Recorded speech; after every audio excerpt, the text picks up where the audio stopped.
Hello ဒေါက်တာသီရိ Healthy Living Channel မှာကြိုဆိုပါရစေ။ဒီနေ့ဗီဒီယိုမှာပြောချင်တဲ့အကြောင်းအရာကတော့ကုသရအခက်ဆုံးနောက်ဆုံးအဆင့် Pancreas ကင်ဆာရောဂါအတွက်အသက်ရှင်သန်ခြင်းကို2ဆနီးပါးတိုးလာမယ်။တောက်ဆေးအသစ်အကြောင်းဗဟုသုတအနေနဲ့မျှဝေပေးသွားမှာဖြစ်ပါတယ်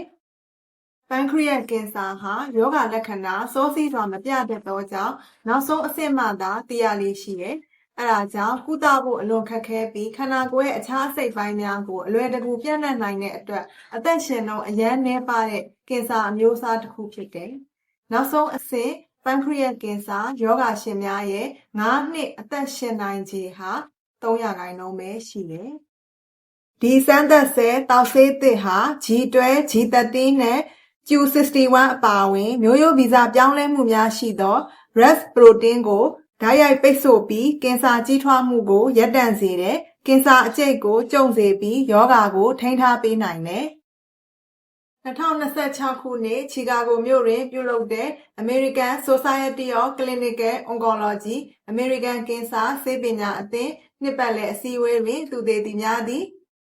နောက်ဆုံးအဆင့် Pancreas ကင်ဆာရောဂါရှင်များအတွက်ဒါရာဇွန်ရာစစ်ဟုခေါ်သောတောက်ဆေးအသစ်ရဲ့အဆင့်3 Resolute 302လက်တွေ့စမ်းသပ်မှုအောင်မြင်တဲ့ရလဒ်ဒေတာကိုတင်ပြခဲ့တယ်။စမ်းသပ်မှုရလဒ်များအရစမ်းသပ်ဆေးပြ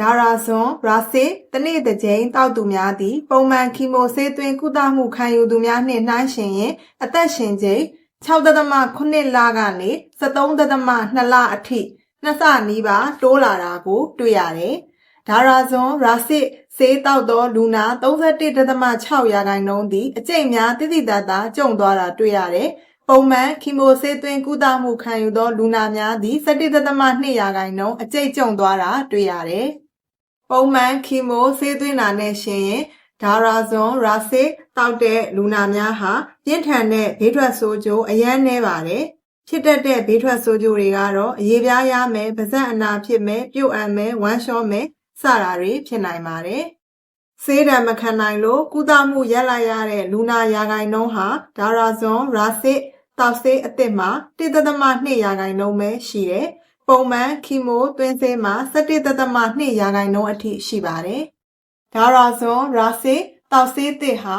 FDA ရဲ့အပြည့်အဝအတည်ပြုချက်မရသေးပါ။လောလောဆယ်တော့လက်တွေ့စမ်းသပ်မှုများတွင်အလွန်အလားအလာကောင်းသောရလဒ်များကြောင့် FDA က Clinical Trial အဆင့်ပြီးနောက်ရောဂါပြင်းထန်ပြီးချက်ချင်းအသက်အန္တရာယ်နည်းတဲ့လူနာများအတွက် Expanded Access Program ကိုဆက်လက်ဆောင်ရွက်ရန်ခွင့်ပြုထားတယ်။